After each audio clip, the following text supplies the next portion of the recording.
All right, you want to lose 30 pounds in 90 days? Yeah, I bet. Who doesn't? You want to do it and you want it to be extremely easy. Of course. I can do this, I can make this happen, I can even show you, but the reality is, you know you, and I have a feeling I know you too. But anyway, welcome to Walk Talk Vent. Let's do this. Hi guys, welcome back. Today we're going to do a live reaction, live from the standpoint of I haven't seen this video yet, but I already know it's dealing with stress. Stress is that final component that, if you really think about it, can really do a lot of damage to our body, can ruin diets, and can totally end your walking routine, right? So we want to learn how to deal with it, accept it, that sometimes it's going to be in our lives, and how we can even overcome it. So what we're going to do is we're going to watch a video, and this YouTuber's channel is called Managing the Mother Load. And I have a feeling this is the mom. You'll notice if you look at the top left part of the screen, the title of this video is I got laid off / I got laid off today over a Zoom meeting / I got laid off and I'm not in tech. So this is one of those things where she's trying to say that, hey, these layoffs are affecting a lot of people. This was from close to a year ago, so I'm hoping that she's working again now, but you can already tell by her face. She's under some stress. You're probably under some stresses. I'm occasionally under stress too, so we can all kind of commiserate together. I'm now going to quit babbling. Let's hear what she has to say. Well, I just got fired 2 hours ago, so there's that. I guess the term is laid off. I've been laid off, not fired. My key's not even here. The correct term is I've been laid off. So it was completely unexpected. It happened about an hour and a half ago. I've had some really high highs today and some really low lows this morning, and which I had already planned on. I had sent a message to my manager about a week ago that my youngest child was graduating from preschool today, so I was working around that. We just had a meeting yesterday talking about how we were going to be having to handle more work and more responsibility since we were short-staffed, and we were getting 2 more new coders. I guess I can start there. I'm a medical coder. I was a senior medical coder for a large healthcare company when I decided to go back to work because I had stayed home for 2.5 years during the pandemic to homeschool children and to, just because it was so the uncertainty of the whole thing, I decided to be a stay-at-home mom. I just had my 3rd child not too long before that, and it was nice. It was wonderful. Got to stay home and be a mom, and it was great. And then when I decided I was ready to go back to work, I looked at so many companies. I looked at going back to the company that I had been with for 13 years and decided that I wasn't going to take any job unless it was perfect for our family, our needs. And I found this job, and on paper, it was perfect. And it was a great job, even up until yesterday. It was a great job. They were a startup company, and when I hired on, I was told they were being bought by a large healthcare company that's very well known. And I was okay with that because I had worked in large healthcare, and I also thought, that is security. They're the largest, one of the largest healthcare companies in the world. They're going to secure jobs. And also I was working on a team of people who our contracts couldn't go offshore, because that's something that you have to deal with in the medical coding world now, is a lot of these companies send their coding offshore because it's cheaper for them, which I think sucks and I don't agree with. And I didn't agree with that. I didn't like it, but it was something that I put up with because I needed a job. And however, I worked in one of the markets where most of our insurance companies didn't allow their coding to go offshore. They didn't want it. They didn't allow it. And so that was job security in my mind, that I have all these insurance companies and all these clients for our markets that they will never allow their coding to go offshore. Well, little did I know, I guess I did know, but everybody's expendable, right? Especially with large healthcare companies, you're just a number. So, oh, that's a 15-minute parking space, so I'm going to be there a lot longer than that. Let's see what else is there. I don't even know if that is a parking space. I better just go over here. Anyways, this morning I had my youngest child's graduation from preschool. I went to that. It was beautiful and wonderful. Where are all the sirens going? And it was great. And I loved it. Right before I got on to work this morning, or right when I got on to work this morning, there was an email from like our vice president of coding, of the coding department. And it just was an invite to a meeting. And I was like, said a team meeting. And I was like, okay, we just had a team meeting yesterday, like an actual team meeting. And then I got a message from one of our other coders who was like, did you get the invite for the team meeting? Like, what is that about? And I was like, I honestly don't know. And so I worked for about an hour and then I logged off and went to my son's program, his graduation from preschool to kindergarten. And I had a great time. It was wonderful. Shed some tears of happiness and it was great. And then I was like, I have to get back because I have that meeting, and went and grabbed something quick to eat and went and sat at my desk and logged into the meeting. And I waited, and then there was like 125 people on this meeting, which is big. So then I thought, well, sometimes we do have these meetings where we get on and it's all of the organization's coding specialists. So if you're just joining us, she's just been invited into a company-wide Zoom meeting for the coders. One of her biggest fears was that the coding job she had would go overseas, but she felt protected because when she started with this startup company, they told her that one of their moral rules is that they weren't going to be sending their coding overseas. However, they were being bought out by a bigger, more established medical coding company. So now her and all the other coders are in on this Zoom meeting where I think things are going to get pretty lame pretty quick here. So let's hear how this Zoom meeting goes. And have you ever been invited to that Zoom meeting? I know people at my job have. I also know that at my job, when they have a company-wide meeting, a lot of times it's because an employee passed away or something. So it's almost never great news, right? But if you've gone through the dreaded Zoom layoffs, please share in the comments and let us know how that went. And we are given like education for something, and something changes. There's a guideline that needs to be followed, something like that. So I thought it's one of those meetings. So I'm sitting there. Hold on. I'm sitting there and I'm looking at the list of people, and it's my whole team, my supervisor, my manager, our quality team, which they are like their own little team, and their manager, like, and it's 125 people total is what it said that just attended, like that could attend. And the VP of coding started out with, I have bad news. And I was like, oh shit, we're getting canned. And I had made a joke about it to my husband earlier, like, I'm gonna quickly run and grab food so I could at least be eating while I'm getting fired. That was a bad joke. That joke didn't age well, but you know, I kind of felt like, I mean, healthcare specifically, the economy can go to shit. People still need healthcare. We're still an organization that's making money.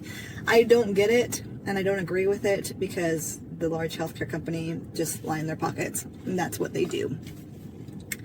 And I'm not proud to work for a large healthcare. Like, that's not my thing. Like, I don't think healthcare in the United States is anything to be proud of anyways. So it's interesting. You probably have similar situations that I have, where sometimes I've worked for tiny companies, sometimes I've worked for medium-sized companies, and I've also worked for large companies. And unfortunately, the larger the company, the less value you have, you know. And in order for companies to be successful and profitable, a lot of times there's a situation where you need to be replaceable. So even though we all like to think we're special and stuff, the companies don't necessarily hold anyone in super duper high regard, right? There may be 3 or 4 individuals that a company can't part with, but everybody else, you know, is expendable. Again, if you've gone through this pain and this stress, she's got a baby basically that went from preschool to kindergarten, right? That's only one of her children. For all I know, she has more, right? I don't know if she's married at this point, because again, I'm new to this video with you, but there must be a million stresses going on. Because this was 11 months ago, we know that gas was probably hovering around 3.50 to $4 a gallon wherever she's at, right? We know that rent is probably north of 1,500 a month, or if she has a mortgage, hopefully she's got it paid off, right? Hopefully she's got a significant other that can help her with bills. But if you've ever been in this scary situation where you were working one day and had no idea that you were going to be fired the next, please share that. I would love to hear that. And if you could also share, how your stress was when that happened. But this specifically, like, it was a slap in the face, basically. So our severance package is 1 month, which is shit. That's like, here you go, here's nothing. The bad thing is we had just settled on a house in another state. We had just got the contract yesterday to look at.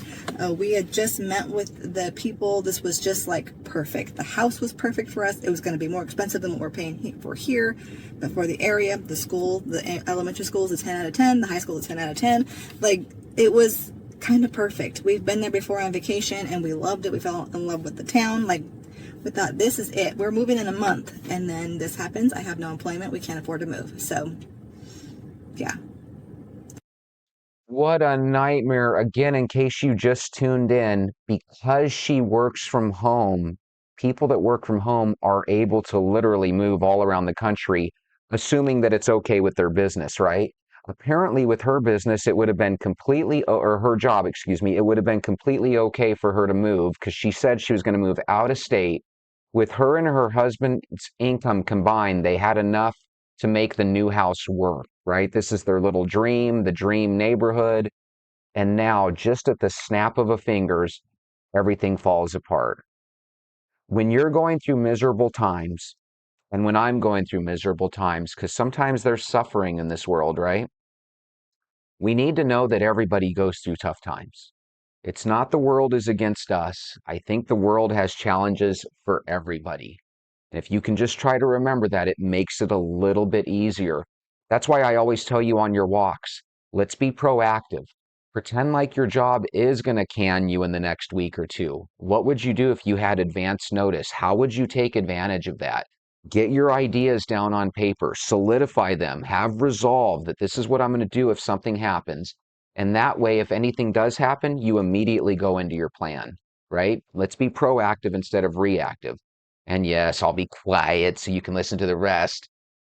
So anyways, I'm at the coffee shop now. I'm going in and I am going to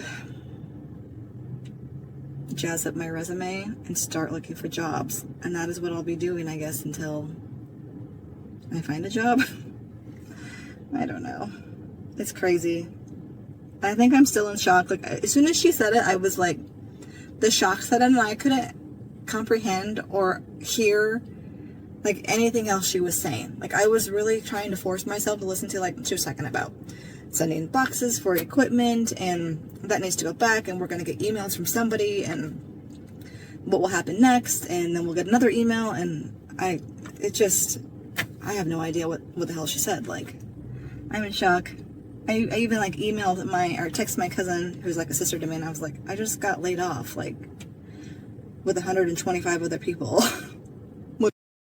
I know she didn't get fired. I know she got laid off. I know they gave her a month's severance pay, and I agree with her. That's what, 2 paychecks, like, big whoop, right? They could have given her 6 months if they really wanted to, right? But now she's in that process of phoning relatives and kind of letting them know, because you don't want to just hold that secret inside. And it's a little humiliating, because now she's probably got to tell every family member how that dream house in the other state probably isn't going to happen now. Very humiliating. If you were in their shoes right now, if you were in her shoes, she's going to a coffee shop. She's probably going to have a couple of coffees, right, with a couple of sugars. This would be a time where it would be super easy for you and I to grab a bag of chips, grab a bowl of ice cream, completely forget about walking. Who's got time for that, right? And these are things that can also lead to us being who we are as we age, right? You get out there and all of a sudden you're walking and you're like, dang, I'm 240 pounds. That's because life happens. It's not necessarily because you just chose to eat ice cream all the time. Sometimes your body stresses out, you produce cortisol, it's that fight or flight type of situation. But instead of fighting or running, you go to food, you know? So I really feel for her. Like I said, thankfully, this is about a year ago, so hopefully she's fine now. What do I do? She works in healthcare also. She was like, oh man, like it's getting tough out there. She gave me some steps to follow next. Like, you need to look into unemployment in case you're unemployed for a while. And I was like, I don't even know how to do that. Like, I haven't had, like, even in 2008, so I was out of high school in 2003. 2008 is when everyone else in my, of my age was graduating and trying to find employment for the first time, and it was during the recession and people couldn't find anything. But I failed out of college a few times when I was young. I ended up going back and getting my head on my shoulders, and I graduated summa cum laude when I had my 1-year-old, who's now 10, almost 11. That's another story for another day. I failed out of college, so I had to get a job right away. And I got a job in healthcare. That was like my first job. I worked as a waitress. That's where I met my husband. And then I got my first job when I was like 21 or just turned 21. So in 2006, right before like the poop hit the fan, the first time or last time. And I remember like being a little bit worried, like, are we going to lose our jobs? Because I was large healthcare then. I was just kind of but I was a peon. Like, I was registering patients for procedures and working in the emergency room, and then I got into coding. So then I was like, the economy got stronger, I didn't really worry about it. But I haven't ever worried about this. Like, even when the economy started going south this time, or how it is going south this time, like, I didn't worry about it because I'm working in large healthcare and in an area that they need coders to code their stuff because it has to stay on shore. Who is going to do that now? Like, they just axed 125 people. So all of their work, all of my work, all of our team's work is going to go to now an already overworked whoever they're retaining. Like, I mean, most of it will go offshore, I'm sure. Like, all the other markets, all my team who had markets who could send offshore, all of it will go offshore now. But, like, this is crazy. Like, I can't even function. I can't even get my emotions, like. Stress will do that. Stress will make it where you can't even finish a sentence. You are so angry. You are so fed up. You are so let down, right? We've all been through that. I can literally see in her eyes, she's like seeing this future that she envisioned in this other state with this new house, this dream neighborhood, right? And now she's kind of like in a situation where they're going to be stuck and potentially in a tough spot. Very, very disheartening. As soon as I got off the computer, I was like thinking, I have to tell my husband. And I just like sat there. I didn't know what to do. I sat there, my Teams was still showing like in a meeting, and then I was like, I could feel myself tearing up, and I was like, I don't know what to do. Oh my gosh. So then I sat there for a minute, like waiting to see if any of our team was going to like reach out or talk. Nothing. It was like radio silence. And I was like, and she said, after her whole spiel, when I like kind of snapped back to reality for a second, she was like, so now you can go ahead and log off for the day. Like, thanks. Thank you for that. I don't want to sit here at my computer and, it's crazy. Like, I just didn't even expect this. This morning, my daughter was like, Mom, like, we have a play date today. She had a play date with her friend last week. They went to her house, and now her friend's coming over to our house. We're going to do crafts, and we're going to go have dinner at the McDonald's play place, and then I'm going to take her home. So I got all that ready. This morning she was embarrassed because her room was kind of messy. She was trying to clean it before she left, and I was like, Mads, we gotta go. She was like, if you have time, can you help me, or can you like tidy up my room? And the last thing I said to her was, I have 1,000 things to do today. I have a ton of coding. I have meetings. I have to go to your brother's thing. Like, there's no way I'm gonna be able to get to your room. Well, I got to it. I just did it before I left for the coffee shop, so she'll be happy about that. But like, this is the last thing I was expecting today. I was expecting to be on even after I dropped her little friend off to continue finishing the work for my markets. Like, this is insanity. I really can't. I can't even wrap my head around it right now. So those are my thoughts for now. I guess I'm just going to bring you along. This is a new journey in my journey. I don't know. Everything's on hold. Everything is just trying to process. I'm just going to go in and just get my resume looking better. That's what I'm going to do today because I got laid off. So yeah. Now what? Watching videos. I'm just going to have to watch videos, I guess, on what the hell I do next. So life is funny, isn't it? So, anyways, my name is Tasha. This is Managing the Motherload. I was a full-time working mom. I'm a laid-off mom. A mom who has no job. I have 3 kids. Small kids, 10, 7, and 5. I live in Texas. 1 husband, 1 dog. I say that all the time. But this channel is usually full-time working mom content. Organization, cleaning. I love doing some Dollar Tree hauls. All that kind of stuff. From here, I don't know what it's going to be, but I'm bringing you along for the journey because nevertheless, it's still the journey. So there's that. What a heartbreaker. Listen, her Tasha's channel, I'm glad she said her name. Her name is Tasha, very pretty name.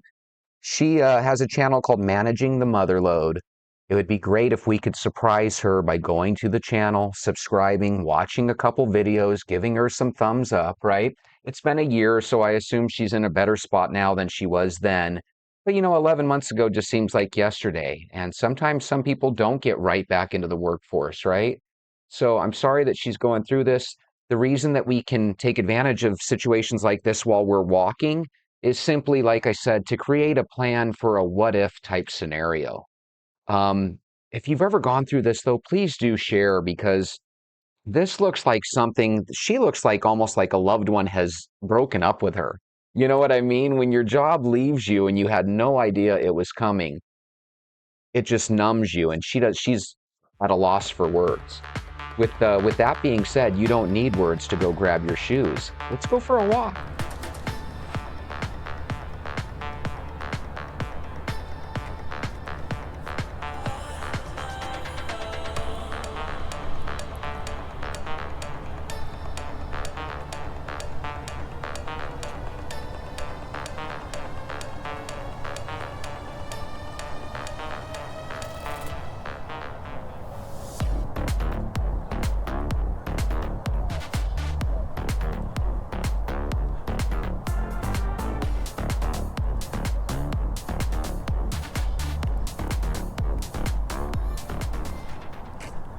Let's do this!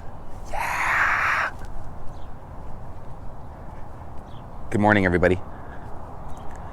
God, today feels wonderful. I'm out here a little bit early.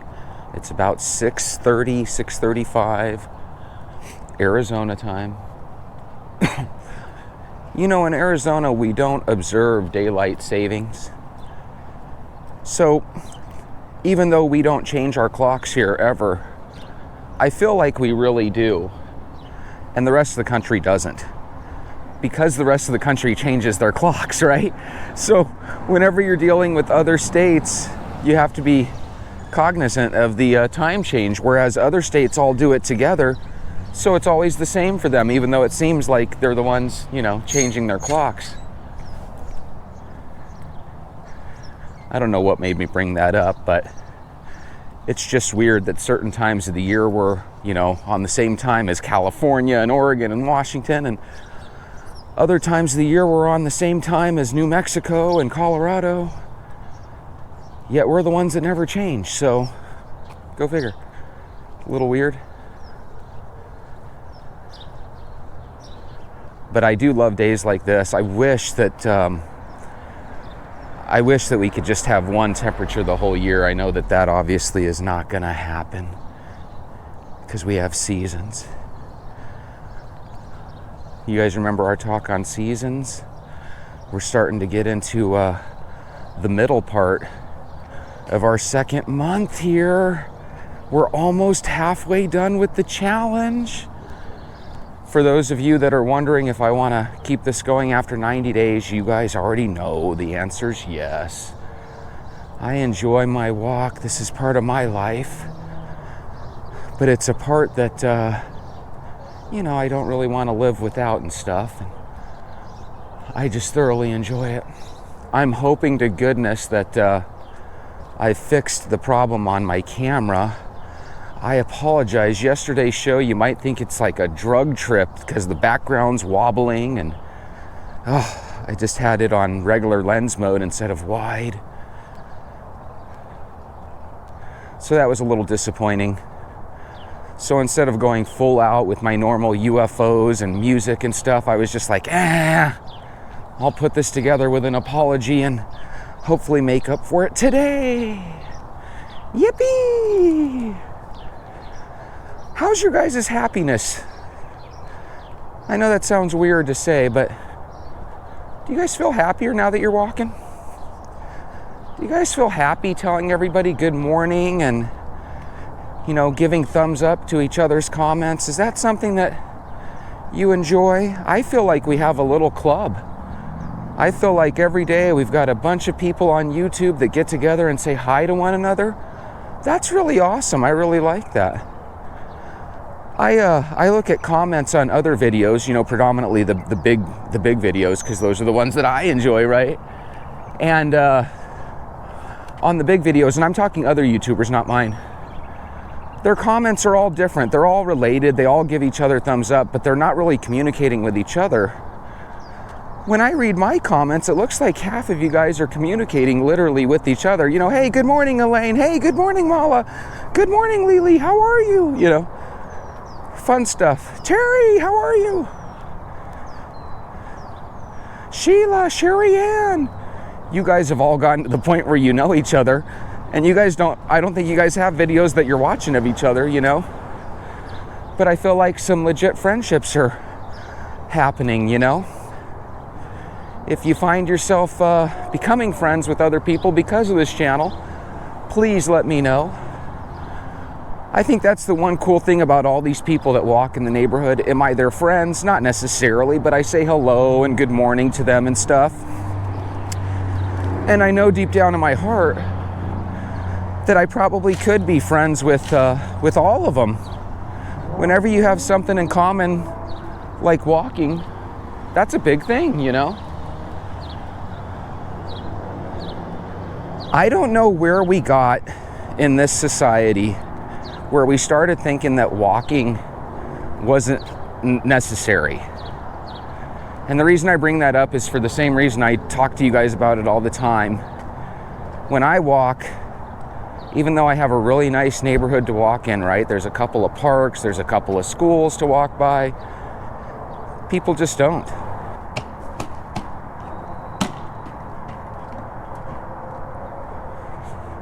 So I had a first that I thought was kind of interesting. Usually the comments are pretty nice, right? Because a lot of times I get comments from my regular subscribers and regular viewers, right?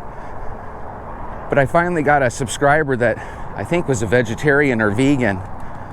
And he's like, "This is crap. Why don't you get a guest on that knows what she's talking about? And why do you have this guy influencing you guys on what diet's proper? And no, vegetarian and vegan diets don't affect your hormones." Like he really knows. Every single person that's an ex-vegan or vegetarian tells you the opposite. And oh, by the way, 86% of vegans and vegetarians end up becoming carnivores in some way, shape, or form. It's one of those things where if you're doing something and it works for you, who cares what other people think? I still want to share their story if I find it interesting. And by the way, Trainer Joe, Oh my God. I found that guy super interesting. So check this out. Every night I check out videos. I don't have 5 hours to check them out, but it usually takes me at least 20, 30 minutes. So yesterday, I find 3, 4, 5 videos that I'm willing to at least look at that I think would be interesting, right? All 4 of them, or excuse me, the first 4 of them, the first couple minutes of their video looked okay, but it ended up like not getting anywhere. And so it was freaking me out because it's getting towards 9, 10 in the evening, and I haven't even gotten the first part of the show recorded. And then I see this Trainer Joe. I click on his video, and I couldn't stop laughing. I just think this guy's great. So hopefully you guys found Trainer Joe entertaining. I think a lot of us, maybe even you, I think a lot of us, we take things to heart, you know? We want everything to be professional. But I come from a world where, you know, I like to laugh. I like to have fun. And one of the easiest and most fun people to make fun of and laugh at is myself, you know? And so when I see people get upset because I'm showing, you know, another point of view that's maybe opposite of theirs, it just really trips me out because, you know, we live in a world where people have different opinions, you know? And, yeah, it's just too bad.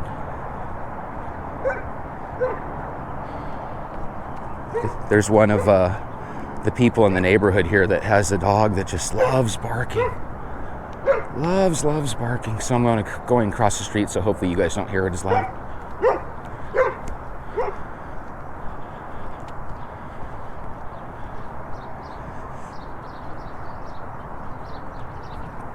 I like dogs and I like babies. So if a baby's crying, or if dogs are barking, it really doesn't bother me too much, unless it's 2 or 3 in the morning, right? But at the same time, you know, if your dog's gonna bark for a whole minute while I'm walking by, I'm gonna see if I can get a little distance from you, you know? So anyway, back to what I was saying. I think sometimes we have so much pain associated with our weight gain. You know, maybe it happened because somebody broke our heart, right? Maybe it happened because somebody at work just got us in a funk and we were forced to work with them for year after year, you know? And so when you find something that works, which apparently this guy did with his veganism or vegetarianism, you want to make sure that the world knows the truth. So I don't blame him. But at the same time, if 85% of people are leaving veganism or vegetarianism, to me it sounds like that's not necessarily the most realistic diet, you know? I have a vegetarian that told me that recently she started adding fish to her diet. And that person is Lily, our Canadian viewer. And Lily, maybe you could leave a comment about if you're glad that you added fish to your diet. Does that extra source of protein, you know, give you more food ideas and options, which I'm sure it does, you know? Also, I was always told that we can only have tuna, you know, a certain amount of times, you know, per week because of, you know, different elements and stuff that you might get when you eat the tuna. You know, maybe you can describe to us, you know, how many days a week do you actually add fish to your diet? And why did you add fish to your diet, Lily? You know, that would be a question I'd like to know. Because if a lot of vegans and vegetarians are simply doing that, just adding a little fish to their diet, well, heck, that sounds like the biblical diet to me, doesn't it? Fresh fish, the Mediterranean style. I think whatever works for you works. And if you find out that by going vegetarian, you're able to be in a nice healthy zone that you want to be, great. If you find that going carnivore is something that for whatever reason you're able to lose pounds and you feel healthier, wonderful. Remember, don't steal somebody's happiness, you know? When I talk about a diet and I laugh and giggle, it's because I want you watching the show to laugh and giggle with me. I want you guys to have a fun time. I understand that some of my viewers are carnivores. Some of my viewers are people that, have a unique diet. And one of these days, we're probably going to talk about your diet, It's all in fun. If it's working for you, why would you stop? That's just like I said the other day. If you eat 2 candy bars a week and you have for the last 30 years and you're in good shape and you just simply wanted to walk with us, why would you stop? I have so many memories with my mom, with my grandma, with my friends and family of going to places like the fair and eating a giant Texas donut or an elephant ear. Trivia question, what's an elephant ear? Tell me in the comments. Sometimes when we go to places like Disneyland and stuff, sometimes you want to get something that might have flavor in it, and you might end up breaking your diet, Now, if you're a strict dieter and you don't want to do that, I understand. But at the same time, if you do break your diet when you go on special occasions, we still got to come up with a plan for that, right? We got to be able to say, okay, I broke my diet. I haven't done my diet for a week and a half. What now? Okay. Well, after a week and a half, you can jump right back into a walk. Sometimes it's hard to jump back into all 3 phases, right? You've been off for a week and a half. You feel like crap. You feel guilty. At the same time, you've got the sugar craving back, because it only takes a little sugar before you're craving it again, right? If you have 1 donut and your spouse bought a dozen donuts, the next day there's still going to be 10, 11 donuts there. And it's going to be really easy to say, well, 1 more won't kill me. And the reality is, you're right, it probably won't kill you. But at the same time, if you end up eating 3, 4, 5, 6 of those donuts, there's a good chance that you're going to be off and running as a donut eater again, Anti-donut here. I don't know if you guys recall, but my first couple videos, I was constantly saying, oh my God, Snickers are so good, and oh my God, that tastes so good. Number one, I don't really fear foods. There's a lot of things in the world that you can be fearful of, but I don't fear foods, I'm not allergic to any foods that I know. But I hear people are. But the reason I say that is, as you start avoiding sugar, you're hungry less often. And when you're hungry less often, you're not thinking, oh my God, I love Snickers and stuff. So again, if you do an experiment and remember, or go back and check on some of my earlier videos, I was constantly talking about food, urging you to, not be scared of it. And I'm not scared of it, but what happens is, when you're no longer eating the junk food, it's not on your mind anymore. So if you're starting to notice that your cravings are getting a little bit easier to conquer, please let us know. If you've gotten to the point where, your walk is really starting to change your life, let me know. If you've reached out to some neighbors or friends to see if they want to join you, talk about it. Let's get a dialogue going. I love those comments. It kind of trips me out when I check on some videos. They have 10, 15 comments, and half of them are mine saying, hey, thank you for, commenting, blah, blah, blah. But when we have 70 or 80 comments, like this video where the girl kind of gave up vegetarianism, and she didn't even give it up fully. I don't know if you saw that video, but if you go to her website and see it, it was something that she was still kind of conflicted with. There are people on this planet that legitimately love animals, but I don't think they think the process through. The reason vegetarianism and veganism works for them is because they're in the minority. I don't think there's enough vegetables and stuff to feed everybody 100% of the time. And again, there's a cruelty that will happen to cattle and chicken if the world went vegetarian. They would literally be hunted down by, wolves and coyotes and lions and tigers and bears. Oh my! And I just don't know what you do with 30 million cattle. You would definitely have to put some down. And then when they make the emissions argument, I love this planet that we're on too. But I don't know. I love people more than animals. I just do. I know a lot of people feel the opposite, but do you really? You know, a lot of animal lovers out there. I love them too. The reason there's so many cattle and so many chicken is because people raise them. People farm them. If you want to take an animal out of the endangered species list, you can farm them, so to speak. You can raise them. Now, with some species, that's just really, really difficult and impossible, but we're never going to run out of cows. We're never going to run out of chicken. Why? Because we raise them, we farm them. We protect them from the elements, from the coyotes, from the wolves. They're part of our food chain.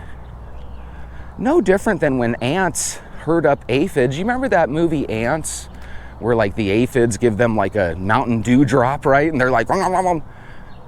I mean, if ants are gonna raise aphids, and I might be saying that wrong. If I'm saying that wrong and saying the wrong bug's name, correct me. But if ants are gonna rule and raise aphids so that they can get something from them, you know, then why can't we? And when you show pictures of cows getting, you know, hit in the head and dying, you know, so that we can eat them, of course that's cruel looking. It is. But you want to know something? You might look at the butcher like a horrible person, or the guy that works at the plant as a horrible person, because nobody wants to see the sausage being made. But we have to eat.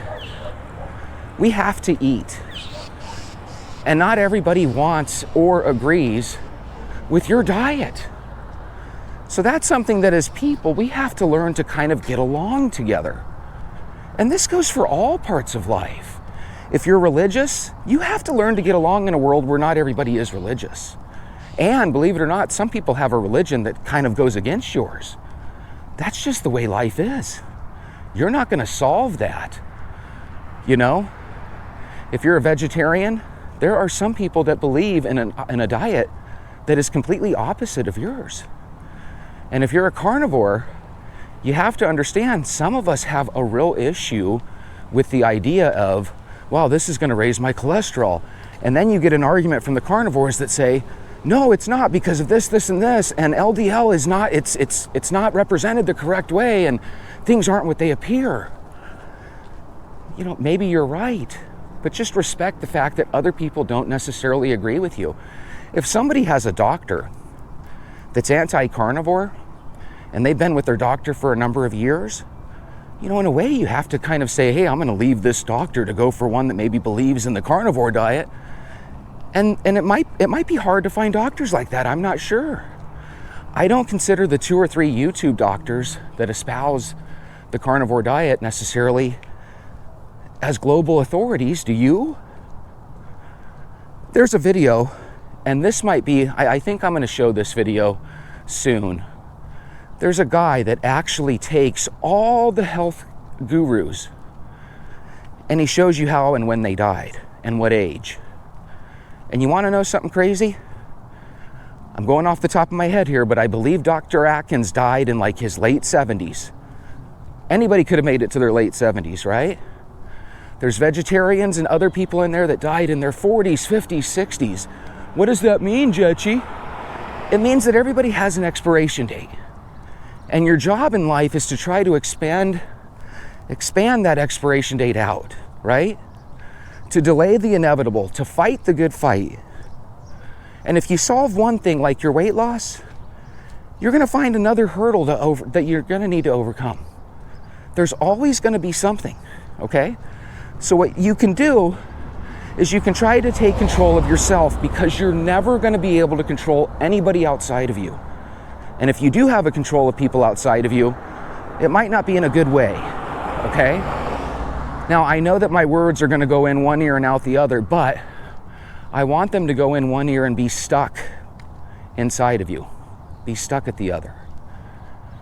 You have to learn to change the man in the mirror. So even that gentleman that thinks I'm crazy for not showing the true beauty of the vegan diet, start with the man in the mirror and you'll start to notice a change in the world, okay? I love vegetarians and vegans. I love carnivores. We're all human beings just trying to get the world to be bearable, right? And I think sometimes we forget that. Now, don't get me wrong. I have some viewers that seem like they're very go with the flow. Thank God for people that are go with the flow people. Oh, Jesse, those people are pushovers in life. No, they pick their battles. If your battle is somebody calling your diet goofy or hard or challenging or a 10 on a scale of 1 to 10, who cares? With Joel, I said, hey, no one can do your diet. You're a 1 out of 100 person. He said, I value your opinion. Thank you for sharing my content, you know? The point is to get the content out there, to get people looking into this thing. I want you guys real quick while you're here on YouTube search, I'm a vegan. You're not gonna find a video. The only vegan on there is the Garbanzo Girl and Mike the Vegan. And if you're looking for Mike the Vegan, he spells it M-I-C, like a microphone. Mike the Vegan. They're the only ones left. The other 30 or 40 are no longer vegan. And Lily, if you're eating fish, I guess you're no longer vegan technically, right? So, you know, it's one of those things where you just kind of have to get used to that. We used to really enjoy the fact that we could debate things and that people were on both sides of the aisle. We've lost that. Somehow in this socially motivated social media type world, we've all become antisocial. I don't know about you, but sometimes I watch debates because they're entertaining. But if we get to a point where one side gets intimidated to talk, you lose that entertainment value. You lose that ability to change your mind. You know, it doesn't happen often, but occasionally people do change their mind. And there's something cool about that if you can help them see the light. But you don't help people see the light by just arguing and yelling. As a matter of fact, when people argue and yell, the people they're arguing and yelling at tend to just shut them out. You know? And this goes with life too. You might live your life one certain way, and your son and daughter might live the exact opposite. Well, that doesn't mean you're going to stop loving them, right? It just means that they're a human being, unique with their own experiences. So whenever you have yourself in an argument, which could happen, right? You could tell somebody, hey, I'm walking and I'm drinking water and avoiding sugar. And I'm sure somebody out there would be willing to argue with you about it. But at the same time, are you going to make it your goal to change them so they see your point of view? If so, that's a lot of waste of time and energy, because it's hard to change how people feel. And even in debates, if your side loses, it's not like people say, okay, I'm going to switch to the other side. Because I'm sure with politics, there's some situations where both sides look goofy and people wonder, how can you vote that way? Well, maybe they're part of a family unit that has voted Democrat forever. Maybe there's a part of their family that have been conservative or Republican forever. Maybe they're under pressures that you don't know about. Maybe they're in church 24/7 and every one of their church members are voting a certain way and, you know, they feel like that's their flock. I love dissent. I love strife. I'm glad that he wrote that comment. I hope I get more comments like that. I'm trying to show you where different people are coming from. I'm going to do some videos on people that feel like their spouse or their loved one has left them because of their weight. I'm going to also deal with some people that have just gone through breakups, because sometimes what happens when we go through breakups, not only do we break up with that person, we break up with that person's family. On top of that, if you have friends, you know how you're married and you hang out with your married friends? Well, if you're divorced and they take your spouse's side, guess what? You just lost your spouse, you lost your spouse's family, and you just lost your friends. And I know for a fact that's happened to all of us at one point in our life, right? So there's going to be times where people are against you. And this guy's not, I don't think he's against me. I think he was just saying, you didn't really give us a fair shake. But you want to know something? I'm not done. You know, there's plenty of opportunity for me to show the vegan side of things. Holy crap, that dog can jump high. There's plenty of opportunity for me to show the vegan side of things. I just have to try to find one. And while I like Mike the vegan, he can really go on and on and on. And it's probably going to take me an hour just to chop up one of his videos, you know? When you're trying to do a video a day, there's some challenges. And I know there's some people that are able to do things very quickly, but your boy's not necessarily one of them, you know? With that being said, what's the moral of today's story? The moral is, once again, if you really want to see this world change, you're going to have to change yourself. One of the things that people that lose a dramatic amount of weight, especially the women, will tell you, is that as they shrink in size, people treat them better, you know? And that might very well be true, but a lot of times we can make ghosts where there are none. And a lot of times when we're bigger or we don't feel good about ourselves, we feel like other people are thinking those bad thoughts about us. And a lot of times it's just in our head, you know? People don't have the time to devote energy and efforts into your life. Some of them do, right? They're usually family members. But when it comes to complete strangers, they don't know what you're going through. And you want to know something I heard once upon a time? I heard that every single person, if you were in their body and went through their exact experiences, you would probably be exactly where they are. You would have made the same decisions they did. Because that's how we are. As a matter of fact, every single person, it's going to sound like I'm into reincarnation here or something, but I'm not. But every single person you see, that might have been you if you were in that person's body, you know? You might have made the exact same decisions they made. And so when you're looking at other people, in a weird way, you're looking at a choose your own adventure book that you didn't get popped into. And here's another crazy thing. When I was little, and I could be way off on this is an old memory, I was told that in China, Chinese thought, that they believe that you choose your parents. I don't know how that works, right? But they believe that in some way, shape, or form, you choose your parents. So if that's the case and you gain the obesity and type 2 diabetes that your folks have, you know, maybe that was your cross to bear in life. That's your crux. Maybe that's your hurdle that you have to find a way to get over.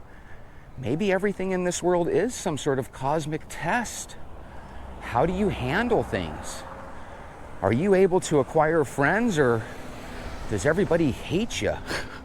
If no one can stand you and you're wondering why, well, maybe it's because the way you act or the words that you say. Sometimes we say words out of our mouth and other people don't run and flee and we think, oh, they're cool with it. It doesn't necessarily mean they're cool with it at all. Anyway, I love the strife because it gives me opportunities to talk about it. If you have something in your life going on where it's just a constant hurdle, maybe try to look at it from their point of view, okay, especially if it's a hurdle dealing with a person or individual. And just try to tell yourself, if I was in their shoes, I would probably feel the exact same way that they do. It's hard to do that when you know that person is a narcissist, or if that person is greedy, or if that person is this, that, and the other. You know, I see people that treat their wife or their husband really mean in public. And I don't see how and why they do that. But they do. And, you know, it's just the way it is. I would love to stop them and say, God, why don't you treat your husband like a human being? Why don't you treat your wife decent? You're embarrassing yourself. And that's what you have to remember. When people treat you poorly, especially in public, other people look at them as the jerk, not you, okay? What's that mean, Jesse? It means ultimately make the right decisions, do the right things, be decent, and things will start to turn around for you and start to be better for you. You guys have a wonderful day.